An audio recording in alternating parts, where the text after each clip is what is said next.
Take 2 on Christy.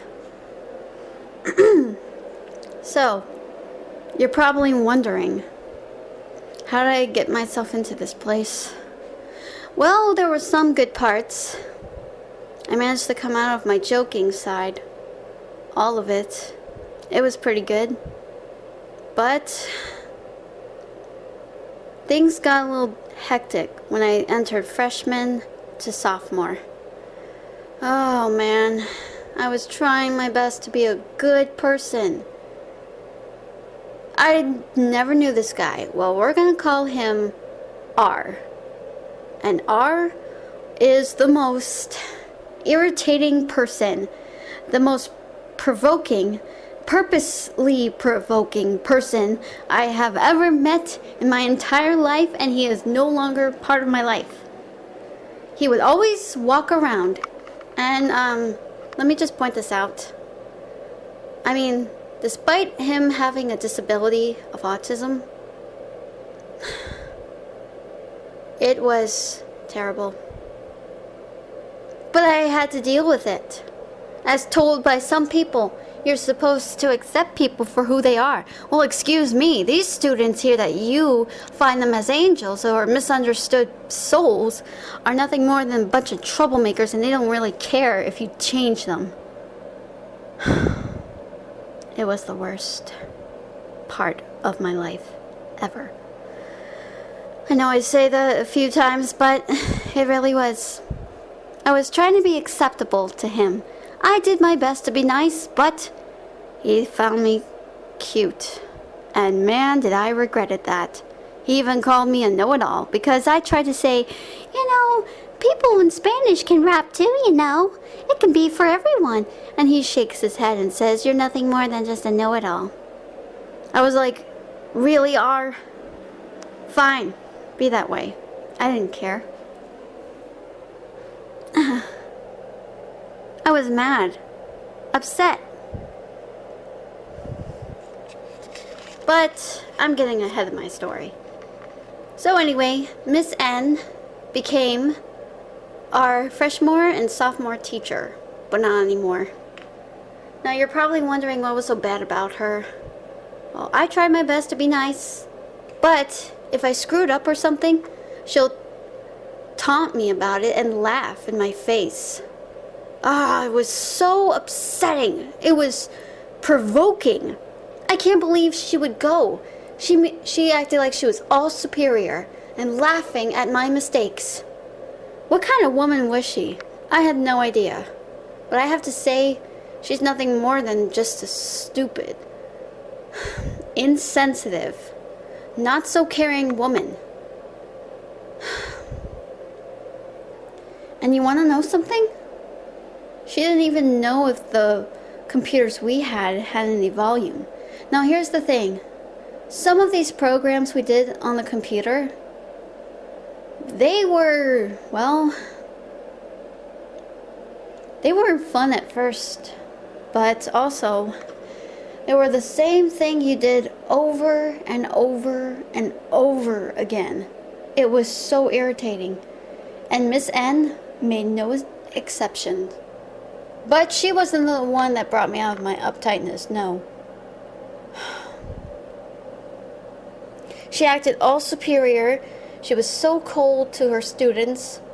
She acted all superior and laughed in their face.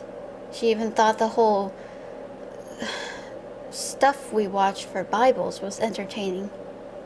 Man, I thought, this is supposed to entertain us?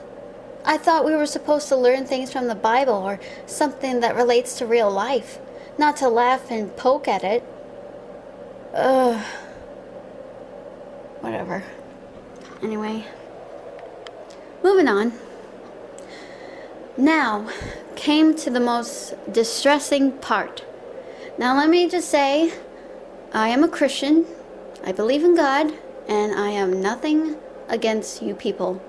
But please, just be nice in the comments, okay?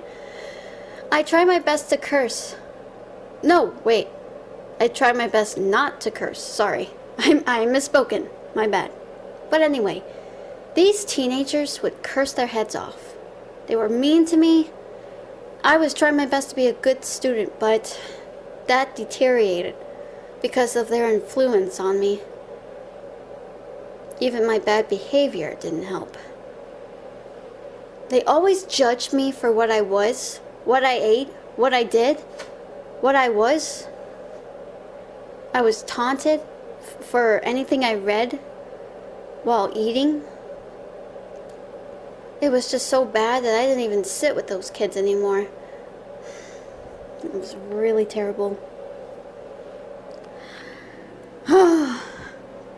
But Miss N, man, was she a screw up. She thought maybe there was volume coming out of our computers without the headphones. But you needed the headphones to listen. And she's like, play it. And she thinks I'm pulling a trick, but I tell her, you can't hear it without the headphones. You need to have it with the headphones. But she wouldn't even hear it. I was like, what? What the heck is your problem?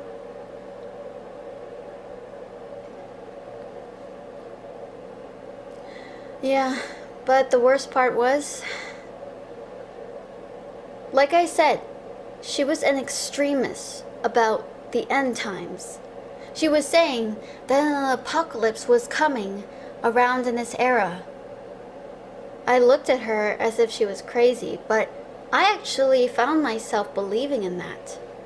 But all of a sudden, I had these panic attacks. I couldn't stop panicking over it. I was distressed and thinking, oh no, and then the world is coming. Well, what do I do? Well, and she was talking about how you have to take the mark of the beast or die, and how you have to do this or that. She was trying to shove it down our throats. I was appalled. I was confused, perplexed. I didn't know what to do. I found myself pacing in my room.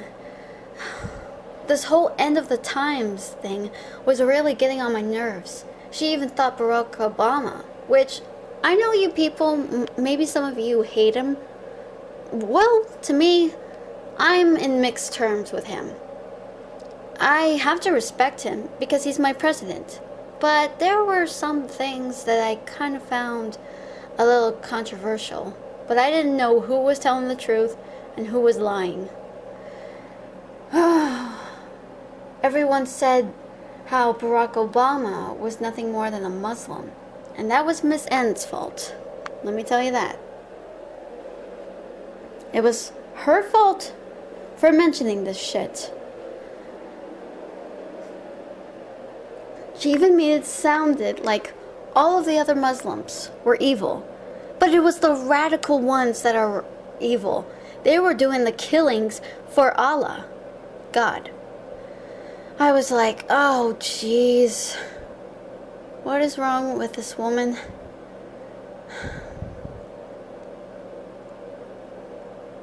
And it even got even more terrible was that she wanted us to be democratic and she found Republicans to be evil. And about that superior of her being a Christian, well, let's just say she thought Christianity was the best. Well, in her mindset, while she found other religions to be unsettling or perhaps to be not part of God. I was really perplexed, and I began to follow up and judge people who weren't a Christian. Either they were atheists or Jews or even more, Buddhists or a Hindu. She was so judgmental and thinks other religions besides Christianity were evil in her eyes. And then I realized, ever since she was gone, I began to open my mind a bit, and I realized, man, I can't believe she did this to me. She thought all other religions were evil. Now let me tell you, I never for once thought of it, but she somehow might have brainwashed me for some reason. She nearly did. And she pointed out how some cult leaders were evil. She taught us that, and I never forgotten, and that is why I'm into cult leaders. Thanks a lot, Miss N. But anyway,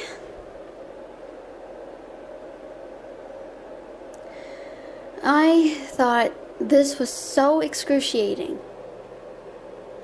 You want to know what else was excruciating?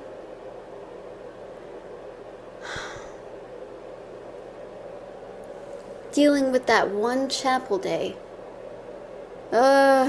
Don't get me started on that trauma.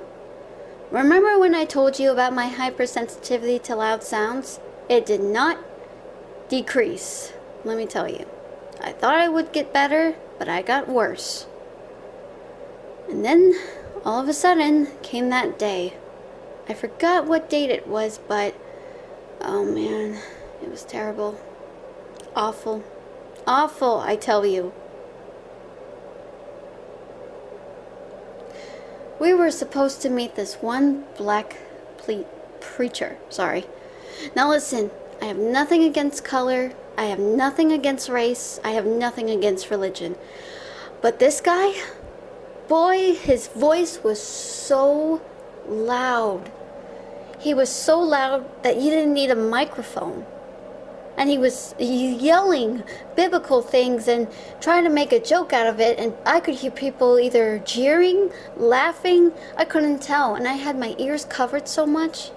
All of a sudden, it felt like a big blur to me. But I could still hear it all. And I was like thinking, this is torture. This is absolute torture to hear his voice. And I'm not kidding. There was 2 other people who were in their offices, and they could hear the guy all the way from there. He was that loud.